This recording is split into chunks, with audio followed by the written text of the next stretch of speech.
So this is the class tool.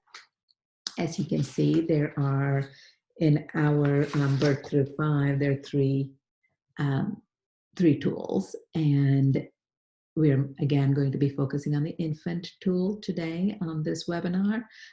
Toddler and pre-K webinars are also available. The class tool really goes from 0 months to the grade 12. So it you know, it gives us a lot of information, the research, that interactions are the key for children's success all the way, up to their schooling to 12th grade. So again, focusing on the infant, you can see that the 0 to 18-month-old classroom is going to be using the infant manual. And as you can see, there's a little bit of an overlap with the toddler. So what we will be doing is looking at how many children do you have who are under the age of 18 months. So if majority are under 18, then we focus on your classroom with the infant tool. If majority are over 15 months, between the 15 to 18 month, then it'll move into the toddler. And of course, up to 36 months is up to toddler, or using the toddler tool. So again, we're focusing on infant today, but just wanted to give you an overview on what the class looks like for 0 to 5. And for those of you who are joining us for the toddler and the pre-K, you will hear some of the same information on those two webinars as well. So how do we assess? The class, as I mentioned earlier, is broken into domains. And the 3 age groups that we just touched on, again, are broken up. But you can see that there's one age group that's not. It is just responsive caregiving is the overarching idea. So domains, I would really like you to think about it as the big picture. So the big picture in one of the age groups is responsive caregiving, and another age group is broken into 2 categories, 2 domains: emotional and behavioral support and engaged support for learning.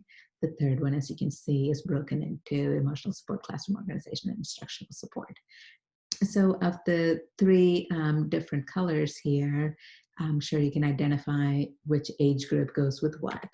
So our infant, the big idea is responsive caregiving. It is meeting the needs of the children and being responsive to their individual needs. And really just caring for them, as complicated as that is. It's that one focus that we have in the infant classroom. Toddler is, of course, going with their development. You can see it's broken down into 2 different domains, and pre-K is the 3 different. And again, if you're joining us for the toddler and pre-K, we will talk about the differences in those domains. So why are we so focused on interactions? So interactions impact directly how children think, how they reason, and how they communicate. And if we look at what we know about child development, we know that children learn from shared experiences with others, that their knowledge and their skills are increased through interactions. And every single one of these interactions that they have has a direct impact on how they feel about themselves and also how they learn. So as you can see, there's so many things that are happening in this picture alone of how children are learning. So we can really kind of break those down into 3 categories: social development, behavior and classroom management, and learning and cognitive development. So for the infant, the social development and the behavior and classroom management, all that is kind of tied together. But again, you do not have to memorize these categories, but just to kind of get you to start thinking about how you can see in this picture alone that the social development is happening. These children are playing on their own. However, there is definitely some observing of what is the other one doing? Maybe I should try the same thing. And again, with the behavior and classroom management is kind of intertwined with social development. You can see some of the things that the teacher may be doing right in the back to encourage some of this management. Of course, we can just imagine all the learning and cognitive development that's happening here. This paint, has splattered. I wonder how I did that. I'm going to try hitting my hand down on it again. And then, oh, I wonder what happens if my feet go on it. So those are all different things of cognitive development that's happening here. And in interactions, we're not just talking about teacher-child interactions. Of course, it's peer-to-peer, and also interacting with the materials. And you can clearly see here that's interacting with the paper and with the paint also. So social development, as we talked about, we can look at it in these categories here. So the 3 different colors on these columns reflect the 3 different age groups. So we're going to focus just on the yellow in this one. So with the overarching idea of the responsive caregiving, we have categories even underneath that, kind of broken down. These are called dimensions in the class tool. Is relational climate and teacher sensitivity. We're going to get into those details of what these mean in the upcoming slides, but these 2 really focus on the social development piece of it in the infant. And then behavior and classroom management, again, it's kind of together. And language and cognitive development that we talked about in the interactions categories.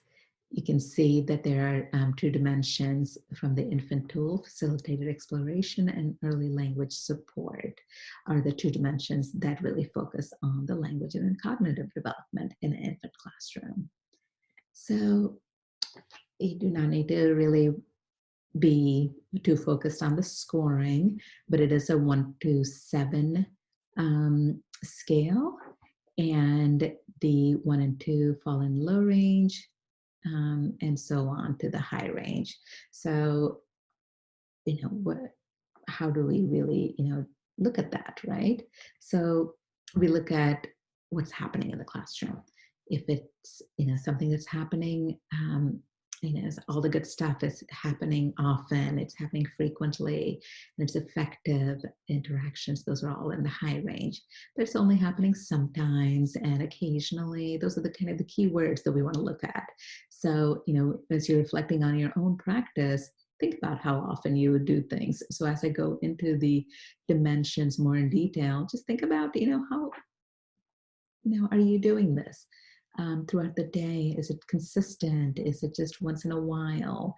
Then you can kind of see where you may fall in some of these interactions, and you can all obviously just take that awareness and do a self-assessment.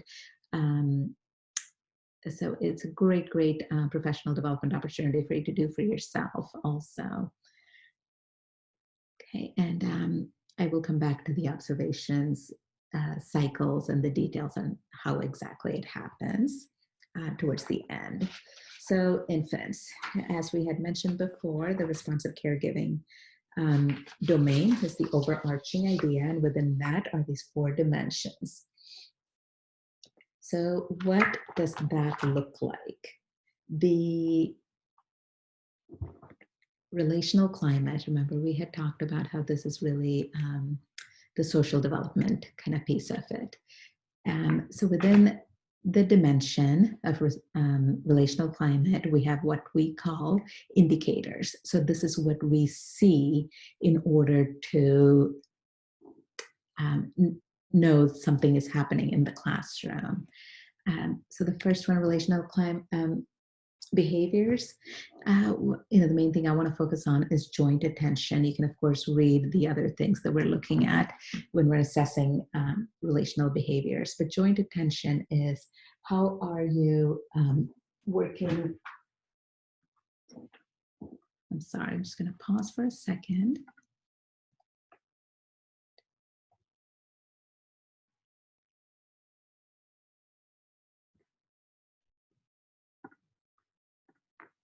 So joint attention is participating with them in their activities. Of course, giving them the eye contact, the affection. We're seeing a lot of hugs in a classroom that's a high quality classroom. And the second indicator is emotion expression. Pretty self-explanatory, I believe. And of course, with infants, we want to acknowledge that the expression varies by age because they are changing so quickly. We definitely want to acknowledge that that's something that is going to look different from for a 3-month-old versus a 12-month-old. Um, but the observer is looking for emotion expression and high quality classroom. That is what we want to see.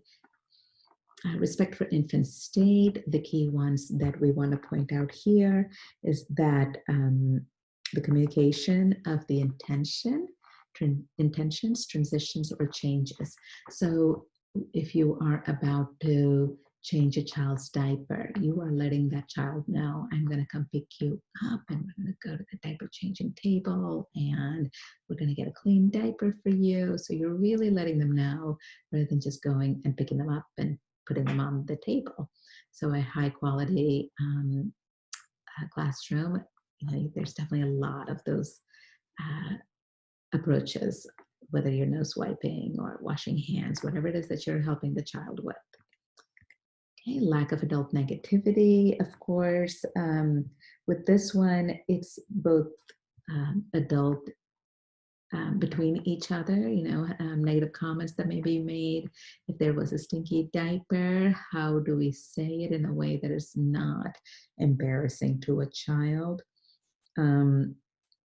No sarcastic comments, there, so on. Nonverbal and verbal, of course, are considered for this one. So that is the first dimension of relational climate. So just to summarize, it's looking at the connection and the respect that is given by the teachers to the children, as well as how the infants are responding to your interactions.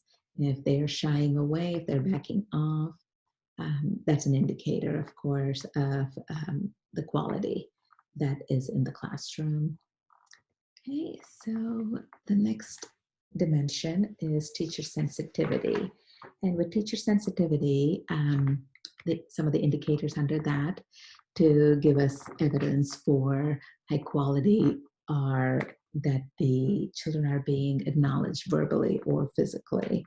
So for example, you are busy with giving a child a bottle, that you cannot go and help another child that's clearly asking for you. How do you respond to that?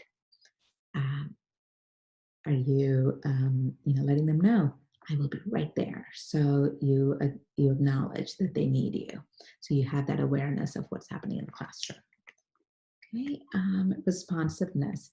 Here we're looking at how are you noticing what the child needs and really meeting their individual need.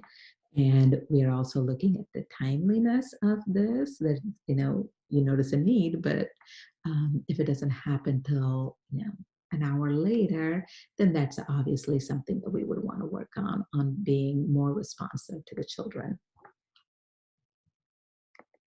Okay, and the final one is infant comfort, kind of alluded to that earlier, where, is the, is the child seeking out the teachers? So, this is where we're really looking at the children's response. And, are they calmed by you? Are they or are they frustrated? Then how else is the teacher handling it? So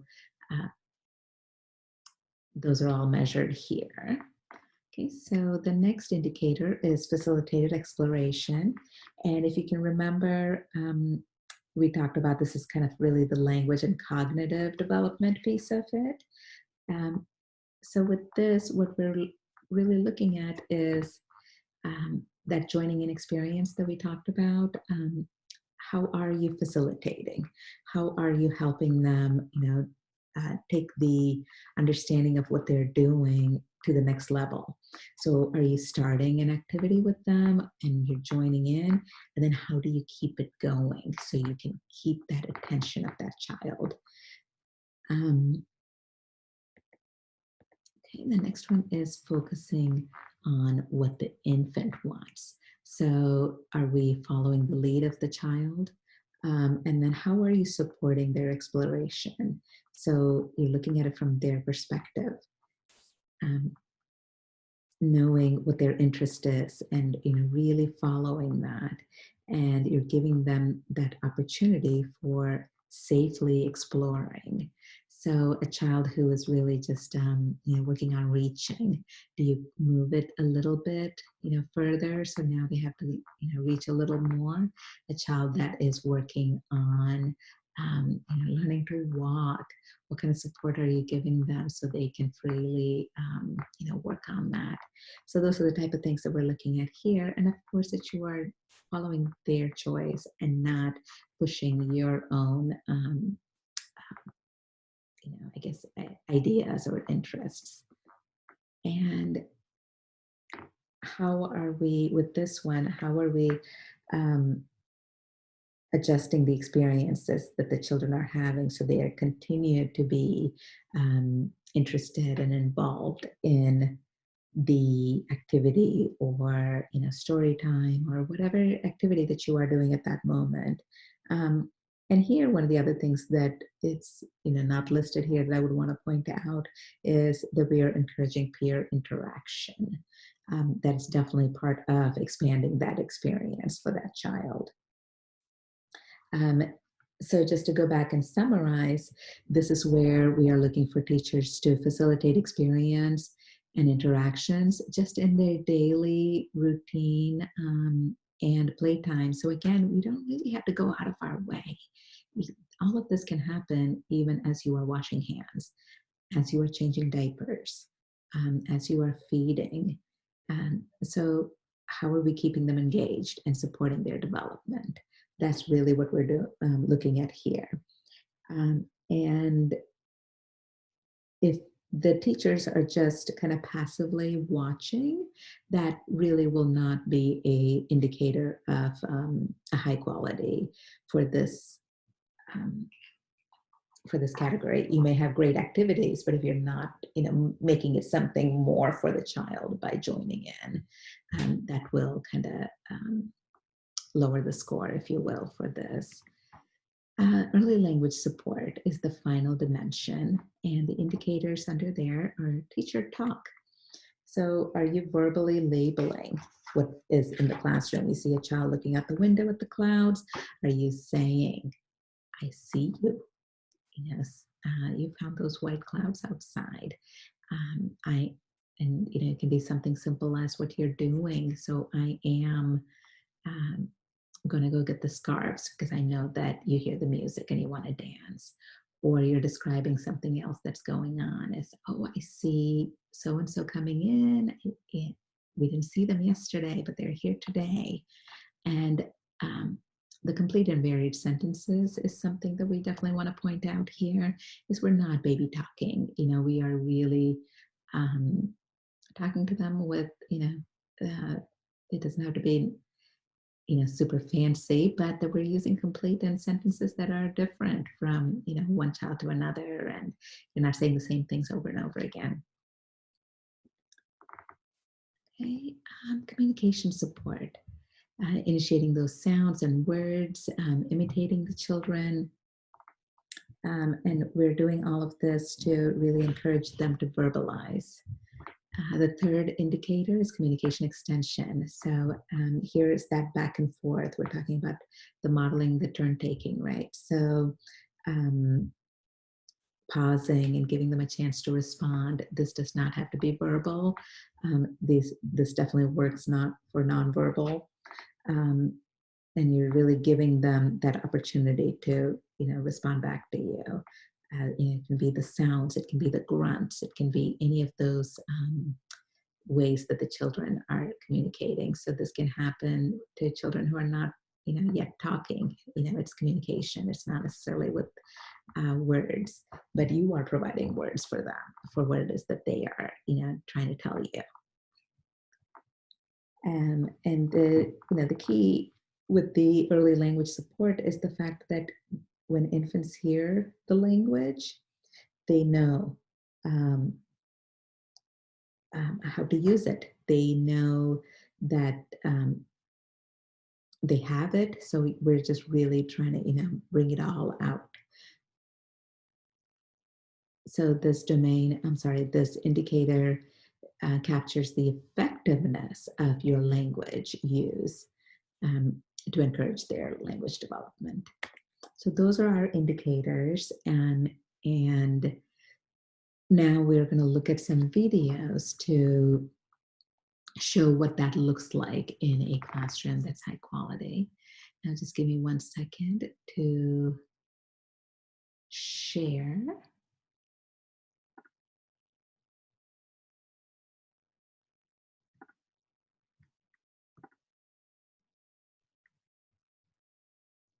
Okay, so this one is focusing on the relational climate dimension. And what we want you to focus on this is how the teachers are sitting close to the children in the classroom and how they are joining in activities. So let's watch.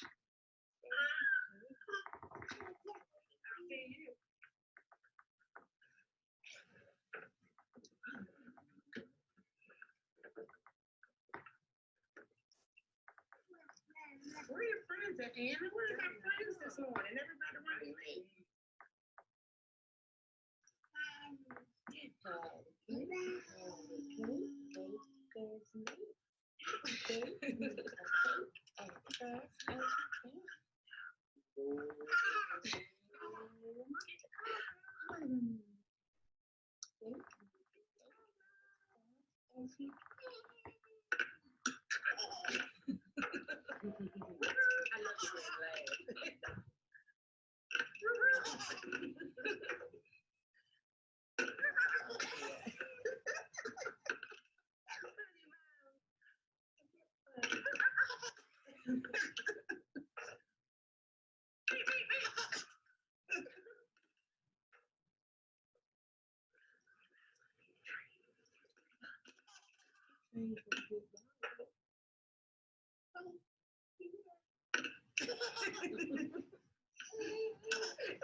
Okay, so with this, we saw that the teachers were on the floor. They were having eye contact with the children. They are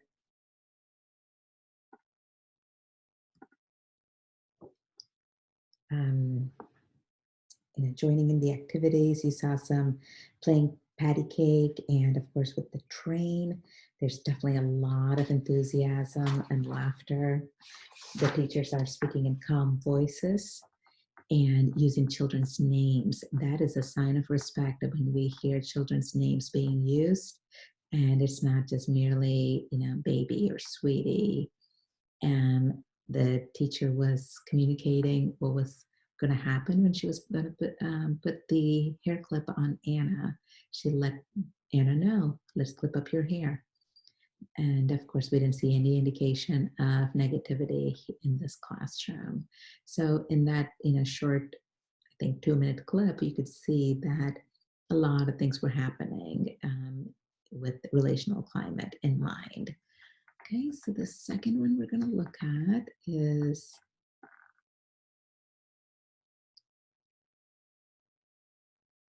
I'm going to switch over.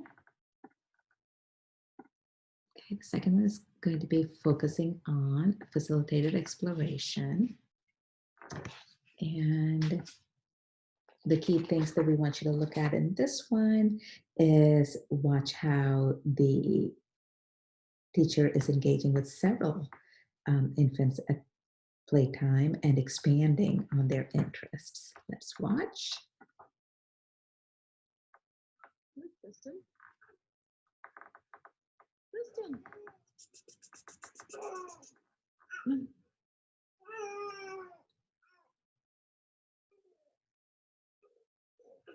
Oh, you want to grab that, huh? Yeah. Ooh, I got you. I got you. Go get it. Oh, you're trying to get it. Let's scooch closer. Scooch closer. There it is. Oh, you got it. Yeah. You got it? You got the eagle? Great job. Yeah, great job. Oh, oh, what are you looking for now? You see that foot kicking? What you looking at? You see something you want to get? What is it?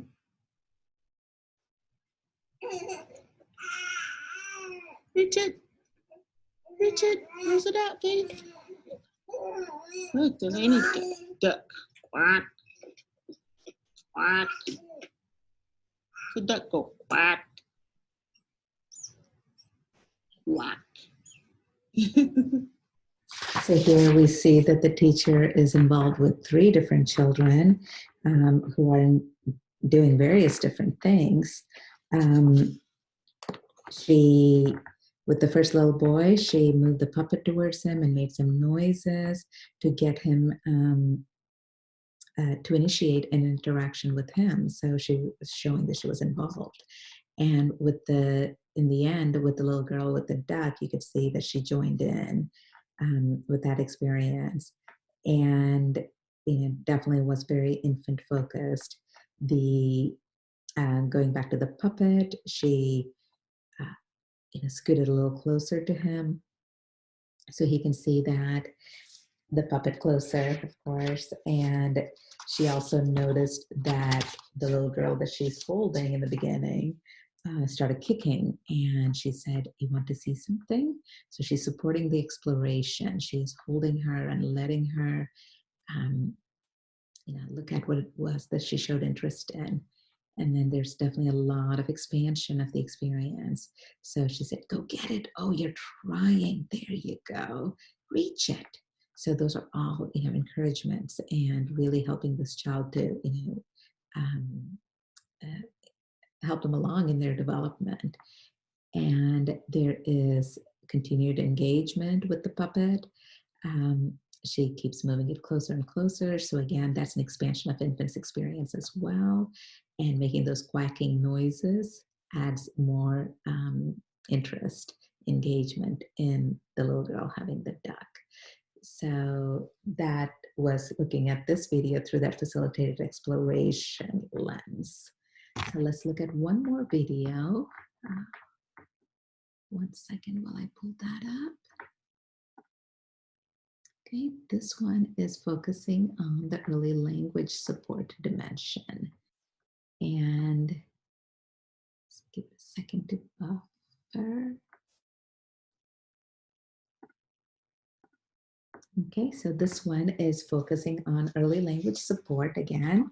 And as you're watching this video, look for how the teacher encourages the child to verbalize and how she adds words to the child's sounds.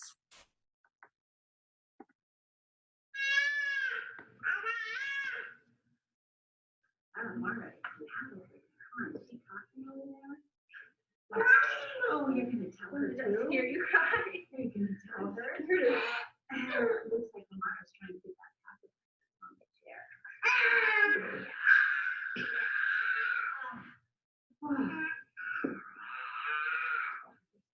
Growler.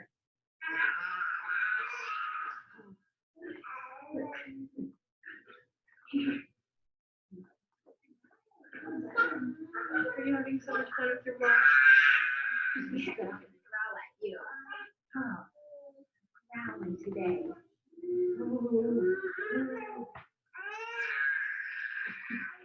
Oh, you tell that story. You tell them. Yeah. Are you telling them what you're doing? Wow. You have a lot to see today. Careful.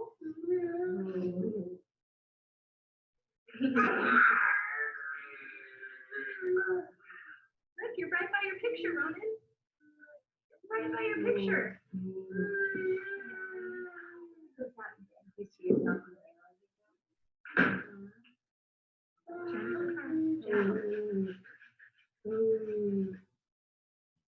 So in looking at this video with the early language support lens, we can see that the teacher is definitely doing a lot of teacher talk. The sentences, you heard a lot of complete sentences there. She described things that was happening in the classroom about Amara trying to get a pacifier that's on the chair. Do you see yourself in the mirror over there? So those are all describing things that are going on in the classroom.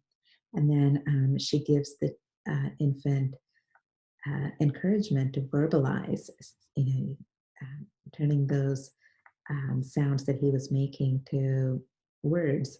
You tell those stories, you tell them. And she also, imitates and the sounds that he was making, the grunts and the ooh. She was extending on his communication. So again, she's really providing those words to what it is that he is trying to say. Are you telling them what you're doing? And then she even says, he said, I'm going to growl at you. And very subtle, but you can see that she waited. She paused, and her body language was showing us that she was leaning forward, trying to make eye contact, even though she was behind him. So those are all, nonverbal things that, that we see happening in the infant classroom to show that the teacher is really encouraging those communication happening in the classroom. So those are the videos that we have. So you see some really good examples of what this looks like in the classroom. And I'm sure that we are definitely seeing those same type of things happening in your classroom, but now we are seeing it, with a very focused lens. So let's move forward to what it looks like when you are being observed. That's always, it's always hard to be observed. And, the observer that comes into the classroom certainly understands that, because the chances are that they have been in your shoes as a teacher, as a director, or in various capacities in the early childhood classroom. So they definitely understand the nervousness. But again, as you could see from the videos, a lot of these things are things that you are already doing in the classroom. So you can be rest assured that the observer is there just to observe, that. And they are certified through for the age group that they will be observing in. So for infant, you'll definitely get somebody who is a infant class observer. And they are reliable in how to use this tool, and they have to go through extensive training as well as recertification that is done annually. So they're wonderful people to have in your classroom to give you this feedback. So a typical classroom observation for this particular grant, we're going to be doing 4 cycles. And what I mean by 4 cycles is that they will be 15-minute observations at a time. And the observer will work with you or with your director on what time of the day they'll be coming in, and just kind of give you an overview.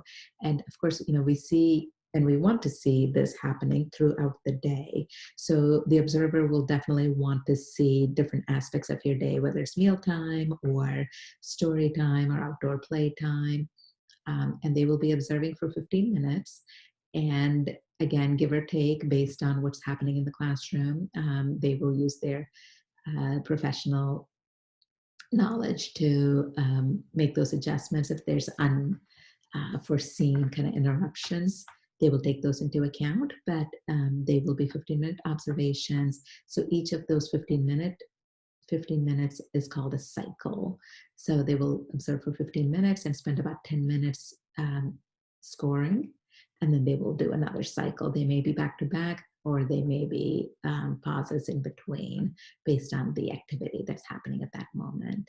So there will be doing it for 4 cycles.